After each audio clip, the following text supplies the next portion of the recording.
Merhaba arkadaşlar, bugün sizlerle bir Minecraft videosu çekeceğiz. Minecraft'tan nasıl buzdolabı yapılır, otomatik buzdolabı yapmayı göstereceğim.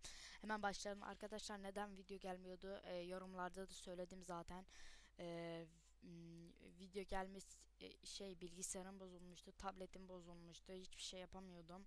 Şimdi mikrofon, her şey geldi. Her gün 2 video atarız herhalde arkadaşlar. Atabilirsem atacağız arkadaşlar. Şimdi şuradan fırlatıcıyı alıyoruz. Redstone alıyoruz.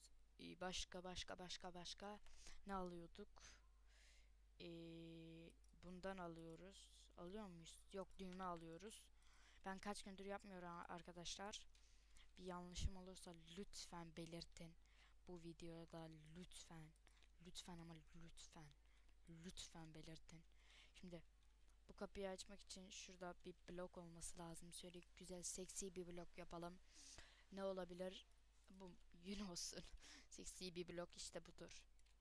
Tamam arkadaşlar, bu kadar. Yani buzdolabı bu kadar. Yemeğinizi bırakıyorsunuz ve oldu, bitti, maşallah. Şimdi bundan alalım. Aslında restorana gerek yoktu. Tek bunlar yetiyor. Şundan al. Şundan alma, al. Al.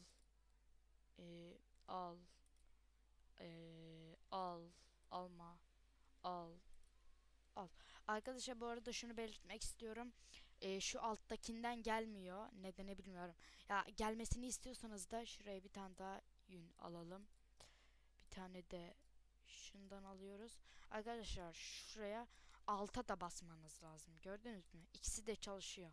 Ama bunu kırarsanız sadece üstten gelir. Anladınız mı? O yüzden siz dediğim gibi istediğinizi yapın. Ben şimdi alttan yapacağım. Alttan daha güzel gözüküyor. Havada kötü gözükür. Şimdi buradan ne alıyorduk? Bir tane şundan yetiyor. Şundan alacağız. Yok, bu değil. Şu an videoyu uzattığımı farkındayım arkadaşlar. Şöyle şunu bırak. Kapı al. Bitecek arkadaşlar şimdi.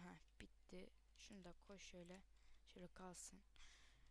Arkadaşlar, yemeğimizi alıp arkadan şöyle atıyoruz.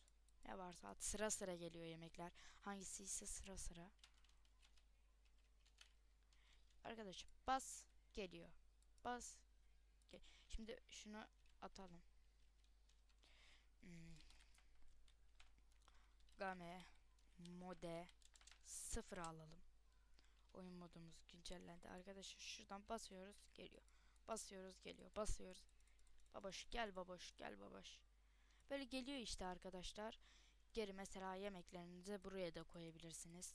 Geri istemiyorsanız. Şuradan alıp koyalım. Hop hop. Arkadaşlar, bu video bu kadardı. Abone olmayı, like atmayı, videoyu beğenmeyi, paylaşmayı ve yorum atmayı unutmayın. Bu videoyu özel, yani bilgisayarıma her şeyimin gelmesine özel 15 like bekliyorum sizden arkadaşlar. İnşallah gelir. Bir önceki videoya 12 mi öyle bir şey gelmiş. Bunun için çok teşekkür ederim arkadaşlar. Bay bay, görüşürüz. Like atmayı unutmuyoruz ve yorum atmayı da unutmuyoruz. İsteklerinizi yorumlarda bekliyorum arkadaşlar. Bay bay.